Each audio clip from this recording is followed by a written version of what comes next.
Ya, pertama saya yakin dan kami yakin bahwa soal figur cawapres yang akan mendampingi Pak Prabowo adalah figur-figur yang nanti akan dibahas bersama di antara para ketua umum partai politik yang telah saat ini berkoalisi.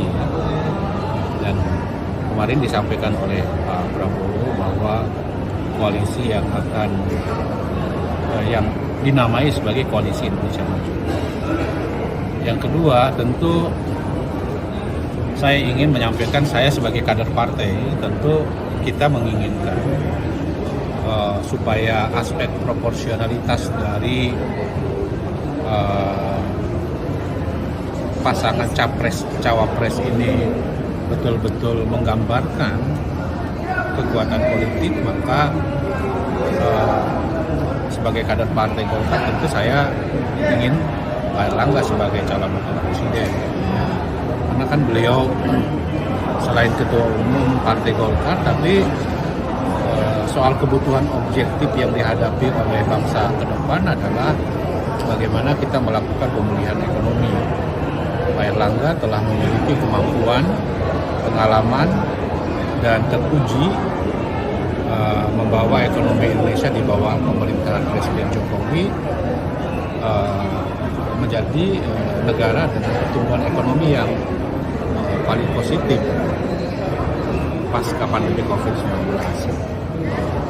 Nah, tentu kalau ada nama-nama yang diusulkan oleh partai lain, ya pasti akan dibahas bersama dengan para ketua umum koalisi tersebut. Apa yang udah dilakukan Golkar gitu supaya nama Pak AHY ini dipertimbangkan gitu? Kalau Mas Erik kan itu selalu menggembor-gemborkan gitu dan ada juga bahkan dari Caimin. Kalau Caimin kan memang udah dari awal gitu. Tapi Pak Erlangga ketika Partai Golkar telah menyatakan secara resmi mendukung Pak Prabowo sebagai calon presiden, maka Partai Golkar juga telah mengeluarkan instruksi kepada seluruh kader untuk dapat mensosialisasikan terutama kepada internal Partai Golkar agar Pak Prabowo sebagai calon presiden. Jadi Partai Golkar akan terus bekerja memastikan tentang pencapresan Pak Prabowo tersebut. Kang, kalau kita ini kemarin kan dari Caimin kelihatannya wah dipeluk erat banget, dan kemudian Pak Zulhas kan mengatakan jangan sampai lepas, tapi sebenarnya Golkar melihat memang kemarin itu dinamikanya sinyal-sinyal PKB untuk hengkang itu ada atau enggak sih? Wah, itu saya nggak tahu, kalau itu bisa ditanya sama PKB. nggak melihat itu ya? Ya saya kira sih kalau dilihat dari 4 partai politik yang tergabung dengan koalisi, tentu menunjukkan sinyal yang sangat solid. Yang Aceh kemarin kan dari Siti Gerindra juga menyebutkan bahwa nama Mas Gibran juga dibahas gitu Pak, ada sebagai bakal cawapresnya. Nah sebenarnya sebuah serius untuk mengusung Mas Gibran itu kalau dari koalisi.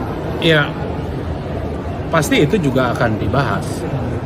Dan karena itu saya kira pembahasan terkait dengan hal tersebut tentu harus dikembalikan kepada para ketua umum partai politik.